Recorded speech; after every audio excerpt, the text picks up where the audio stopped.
and has more to this story. Welcome, Winifred. Thank you, Ima. And what are some key challenges that were highlighted at the event you just attended? Well, today I'll say that the persons with disability came with a stance. Okay. And the message is that enough of the reader speeches, enough of the annual ritual. I'll see every year we come, we listen to the speeches, we go back to our lives, and everything is still the same. I mean, they recounted harrowing experiences that makes their lives unbearable. One of them was telling me about just 2 weeks ago, she went to rent a room. Okay. She had gone to pay to one person, so she had gone back again for a witness to sign, Yes. only for the second person to say that we cannot give you the room because you cannot sweep. So just in front of her, they returned her money back. One of them is also telling me that she sells yam. Somebody came to buy. As soon as the person saw she was disabled, she said no. Others are saying that in the morning, they will go for trotro. As soon as you enter the bus, people are getting down because traditionally, we think it is a curse for you to sit in a car with somebody who is disabled. And so all these issues, these marginalizations are affecting their lives, and they think that it is time the government did something to better their lives because things are not really improving for them. Winifred. So today I'll say it was really a stance that we want our voices to be heard. Okay, so Winifred, let me ask you, so exactly what are they prioritizing? What do they want from government? Social interventions, key policies and programs that will better their lives. For instance, you know, just was it a week or two we read the budget? Yes. They are complaining just 3%. They need more. Okay. They need the government to come to their rescue. Maybe for them to learn, you know, something to do with their life. They are willing to work, but they also need government to also come in with these campaigns to disabuse people's minds of the fact that they are curses. Because for them, it is not every day that they will go to the roadside and beg for alms. They have been, you know, schooled enough to know that now we can do something with our lives. You know, it was amazing when you could see, they did this cultural performance.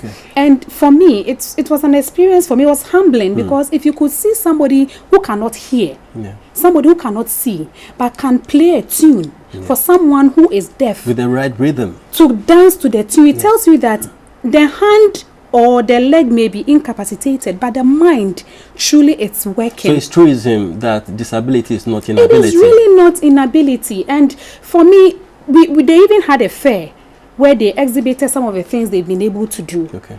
If you look at the slippers, if you look at the items they've been able to produce with their hands, I believe that if much effort is, you know, pulled in to encourage them to do more, we can have them off our streets because we will not see them as a nuisance as we do now, and they'll be able to cater for themselves. Yeah, Winifred, remember a while ago we heard the hearing impaired asking for interpreters at the hospitals, if you remember. Yes, I do. Any arrangement for them? Well, I do know that some of the hospitals have indeed started, you know, acquiring the services of people who can interpret for them. It is a step.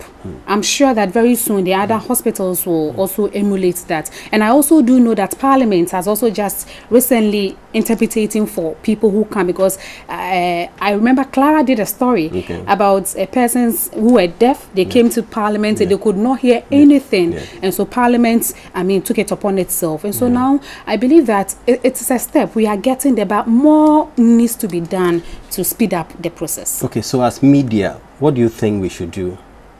For me, I think sensitization is key. Okay. The campaign against stigmatization is key. Okay. We should do more human interest stories to make us see really what they go through. Because today I was just, when they were disembarking from their vehicles, I was just looking at them. They need the help of somebody to help them. If that somebody is not there, me and you, we can just get up and go anywhere we want. But throughout their lives, it's not their choice, but they just have to rely on somebody to do something. So if we can, you know, disabuse people's minds, if we can go in and help. Today, our driver did something marvelous, Mr. Apia. There was this blind person who was trying to, excuse me to say, visually impaired, I beg your pardon. He was trying to cross a street.